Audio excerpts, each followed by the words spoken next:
yaa uummata addunyaa dhiifamanaaf godhaa boombii niwukilaraa uumuu kootti gaabbira. Albert Einstein waqtii tokko dhiifama gaafatee ture. Ani boombii niwukilaraa kanan uumeef humna maddisiisuuf kan oolu inerjii maddisiisuuf malee boombii waraanaaf akka ooluuf hin turre. Boombii waraanaaf fayyadamtanillee biyya diinataati tokko sodaachisuuf akka ta'uuf malee akkamiin hojiirra oolchitan jechuun gaafate. Boombiin niwukilaraa waan badeeti. Yeroo tokko kufnaan dhoo'insi isaa baay'ee ulfaataa fi abiddi isaa hanga dhaloota 5 darbanii dhufanitti baduu kan hin dandeenye ta'uu mootummaa Ameerikaa hubachiisee jira jedha saayintistiin oomisha boombii niwukilaraa Albert Einstein. Boombiin niwukilaraa enerjii elektiriikii akka fayyadamaniif beeksise uummata balleessuuf itti fayyadamtan akkamiin Jaappaan irratti yaaltu akkamiin dhala namaatiin taphattu ijoollonni Jaappaan achitti akkamiin gaasiin ukkaamamanii akka du'an gootu maal qaba yeroo foormulaa ta'uun boombii sana hojjedhu harka koo kutee jiraateera ta'ee yaa uummata addunyaa dhiifamanaaf godhaa gaabbiraatii jedha. Ameerikaan seenaa koo balleessitee uummata addunyaaf hojii kalaqaa meeqaa kan waan hin hojjenne Hiirooshima fi Nagaasaakii boombii niwukilaraan barbadeessitee maqaa koo gurraachessitee seenaa koos balleessite jedha.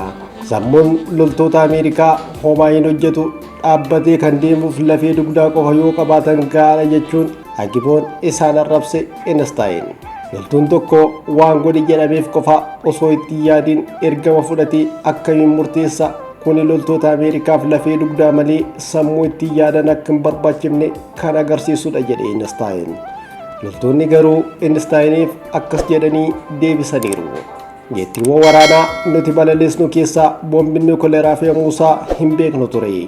Nuti kan nutti himame akkuma yeroo biraa boombii waraanaa noormaaliin fe'amuutu nutti himame. Ergamni nuuf kennames kanumadha.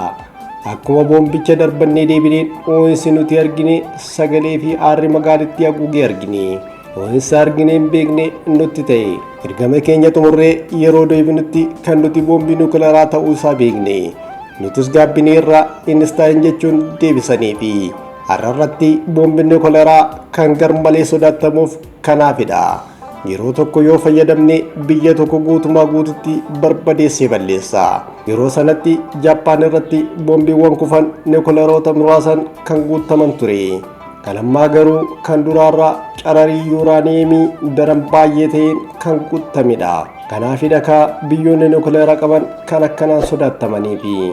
Albert Einstein waraanni addunyaa sadaffaan akkamiin jalqaba jedhamee gaafatame sadaffaa hin beeku arfaffaan garuu ulee fi dhagaan ta'a jedhee deebise. Kana kan jedheef waraanni addunyaa sadaffaan niwukilaraa waan ta'eef addunyaan martuu wal balleessanii gara bara dhagaatti gara bara isa duriitti waan deebi'aniifidha.